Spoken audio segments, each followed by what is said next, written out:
Estava frustrado até então, faltavam poucos dias para sair do Pantanal e não tinha conseguido ver nenhuma das tão famosas araraúnas, também conhecidas como arara azul. A população desse animal cresceu de 1.500 para 5.000 em todo o Pantanal, mas devido à baixa natalidade ainda era considerada em risco de extinção. Elas fazem ninhos em árvores ocas, vivem em casais e com cerca de 7 anos se acasalam. Geralmente uma arara dá à luz a 2 filhotes, mas na maioria dos casos apenas a mais forte sobrevive, e depois que uma das araras do casal morre, assim como os tuiuius, o viúvo ou viúva passa o resto da vida sozinho. É considerada a maior ave da família do Piscitacídeos, araras, papagaios, periquitos, maritacas, com cerca de 1 metro da cabeça até a ponta da cauda. A noite foi bastante agradável, rede ao ar livre, nada de insetos, uma boa noite de descanso. No café da manhã conheci o Mauro, dono da fazenda e muito gente boa. Nascido em Coxim e morando atualmente em Curitiba. Espírito desbravador como eu, já fez diversas viagens, já participou do Rally dos Sertões, não correndo, mas patrocinando uma equipe. Ele me deu as coordenadas para poder mudar minha trajetória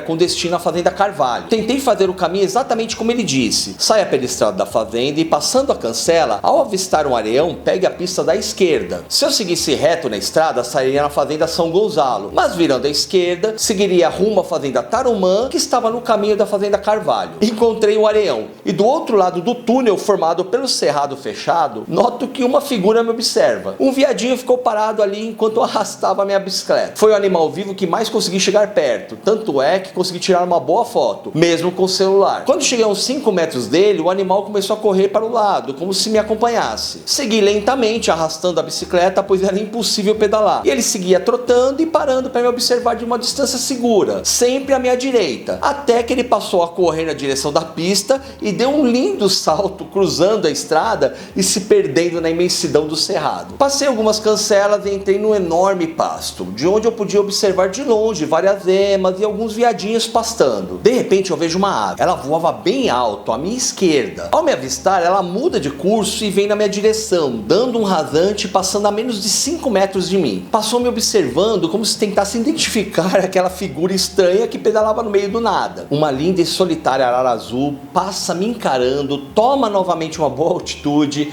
e segue seu destino rumo ao horizonte. Só percebi que era uma araraúna quando ela estava bem perto e a luz do sol bateu sobre ela. Toda azulada, seu bico negro, linda. Apesar de ser impossível fotografá-la, sua imagem ficará para sempre na minha mente. Basta eu fechar os olhos para ver aquele filme novamente. Logo à frente havia uma fazenda e não havia andado nem 6 quilômetros. E não deveria ser a Tarumã, meu próximo destino. Descobri que era a Fazenda São Gonçalo. Isso significa que eu errei o caminho mais uma vez. Ainda bem que não errei por muito. De lá, bastava seguir por uma estrada que sairia na Fazenda Carvalho. Não havia como errar. Depois de muita areia, intercalando com pequenos trechos de pasto, com 2 horas e meia de pedal, cheguei na Fazenda Tarumã. E da entrada, observei o pessoal sentado em volta de uma mesa almoçando. Usei a tática de sempre. Será que o senhor pode me arrumar um pouco de água e um canto para eu fazer o meu miojo aqui? A resposta foi óbvia. Que isso? Almoça com a gente, senta aqui. E lá fui eu mandar outro bom prato de comida pro estômago. Mais um pouco de conversa e descobri que a Fazenda Carvalho é um retiro da Fazenda Oval. Essa sim tem sua sede próxima ao rio. E ainda havia outro retiro na Oval antes da sede. Planejei pedalar ao menos até esse segundo retiro. E se o tempo me permitisse, no dia seguinte tentaria chegar ao Porto Jofre. Sol rachando na minha cabeça, nada de muita novidade no caminho. Aliás, o cansaço impedia até de pensar em outra coisa que não chegar. Para complicar, encarei 3 km de areia até a fronteira da Fazenda Oval, trecho que percorri por mais de 1 hora. Mas assim que passei a porteira, avistei um imenso pasto, então bastou seguir pela grama. Essa fazenda é enorme e depois de quase 10 km pedalando dentro dos seus pastos, ao longe eu avisto uma fazenda. Era como se eu avistasse um oásis no meio do deserto. Ao chegar na fazenda, o choque de sempre. Diferente das anteriores, que até então já haviam recebido a presença do Ianco e do seu amigo, da São Gonçalo pra cá jamais haviam visto um ciclista. Pedi informações de como seguir adiante e pediram para esperar o dono chegar e foi o que eu fiz. Até porque um descanso ia bem. Havia um senhor nessa fazenda que me disse algo que me revoltou. Era normal causar surpresa nas pessoas e elas perguntarem se é promessa, trabalho sem científico, se eu tenho patrocínio. Tudo isso é normal, eu respondo todo mundo naturalmente. Mas esse senhor perguntou como eu ganhava dinheiro e eu disse que eu não ganhava nada. Algumas pessoas colaboravam com doações, outras com pousos, comidas, e assim eu ia seguindo. Daí ele disse o seguinte: olha, me desculpa, mas pra mim isso é algo de quem não tem o que fazer. Então eu respondi: como assim? Queira ou não, além da minha aventura, não deixo de fazer um trabalho. Não é remunerado da forma convencional, mas eu estou levando informações daqui a pessoas que estão longe, além de trazer informações de longe para as pessoas daqui. Sem falar que eu estou realizando uma aventura e tenho a minha conquista pessoal, a superação dos meus limites. Tudo isso é um feito. É algo que alguém está fazendo. Porque para tudo que a gente faz nessa vida é necessário receber dinheiro. Outro tipo de recompensa que não seja dinheiro pode não ter valor para o senhor, mas para mim tem muito valor. Bem, acabei deixando aquele senhor um pouco desconcertado. Um dos grandes males desse mundo é a nossa mania de julgar as pessoas e suas motivações. Difícil aceitar quem pensa diferente de você ou que pensa diferente da maioria? Não precisa pensar como eu, basta respeitar a minha opinião da mesma forma que eu respeito a dos outros. Após uma hora, o dono e o gerente da fazenda chegaram. E por coincidência, o gerente já havia me visto na entrevista para a TV Morena. Foram os primeiros pantaneiros que encontrei e que me viram na TV. Falei que meu objetivo era chegar pedalando o mais próximo possível do Porto Jofre e de lá seguir viagem pela Transpantaneira. Foi quando ele fez a seguinte oferta: amanhã cedinho, um caminhão vai levar um pessoal daqui até o Jofre. Enquanto isso, uma voadeira da fazenda vai descer o rio para fazer a travessia do pessoal. Se quiser uma carona, pode ir com eles e fazer essa travessia. O porto da fazenda fica a 20 km a leste do Jofre. Se eu fosse até o porto da fazenda, teria que dar um jeito de descer o rio. Poderia ir pelas trilhas até a fazenda São Bento. Seria de 1 a 2 dias a mais de viagem e correria o risco de não conseguir fazer a travessia, pois era a época de Piracema e como a pesca no rio é proibida, não há muitos barcos passando pelo rio que poderiam me ajudar. E a dúvida? Seguir pedalando dali até a fazenda São Bento ou pegar uma carona no último dia? Depois de 10 dias de Pantanal, muito cansaço e a possibilidade de chegar em Cuiabá mais cedo, não pensei duas vezes.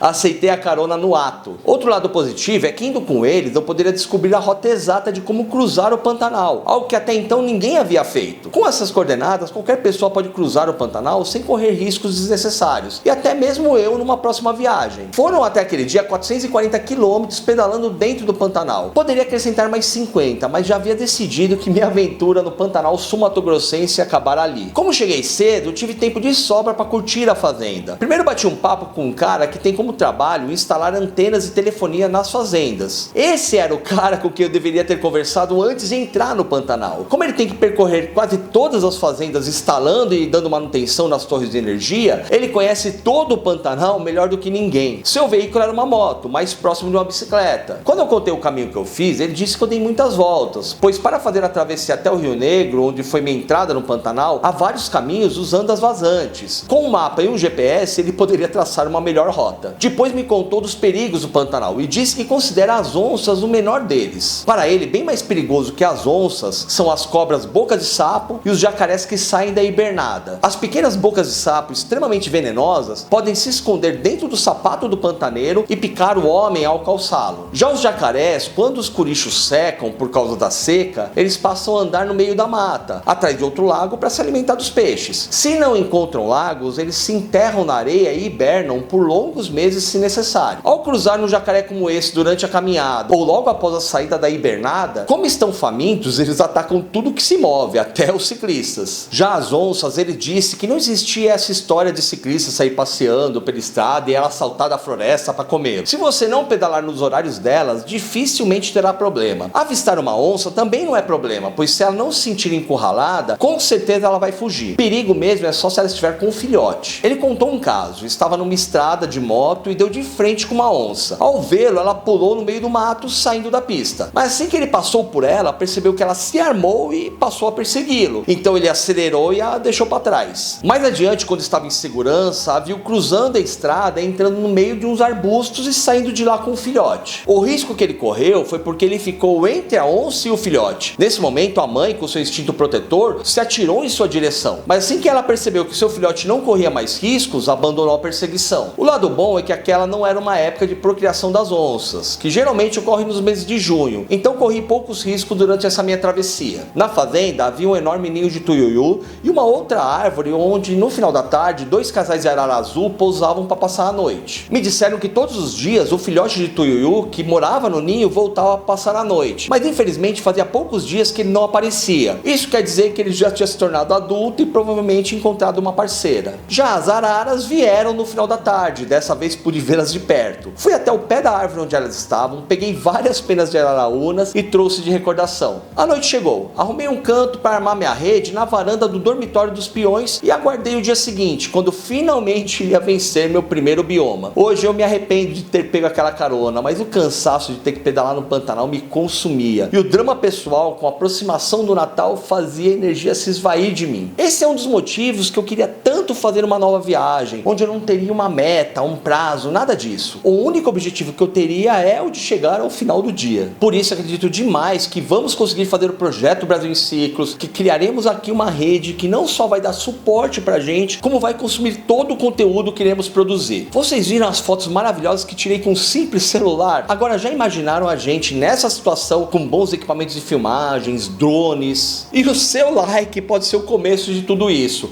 porque não basta apenas eu e a T pegar uma bicicleta e cair na estrada. Vai ser necessário a gente ter equipamentos, estrutura de apoio, para fazer com que tudo que a gente consiga enxergar chegue até vocês no final do dia. Eu tinha uma fixação pela arara azul e depois de muito esforço tive um encontro com ela que eu vou levar pro resto da minha vida. O pai do Guilherme de Campo Grande tinha fixação pelo tatu canastra. Também narrou a sua alegria ao encontrá-lo durante uma jornada no Pantanal. Mas e você? Conta aqui nos comentários o que você mais sonha em ver com os próprios olhos. Pode ser um bicho, um monumento, compartilha com a gente. Ou também compartilha o que você já viu. E compartilha também algum vídeo do canal com um amigo ou amiga e ajude a trazer mais pessoas para acompanhar nossa aventura diária, pois precisamos de mais inscritos no canal. Aqui ó, você pode conferir como o cansaço pode moer o nosso cérebro. E aqui você vai pedalar comigo pela brutal Transpantaneira. Um forte abraço e até breve.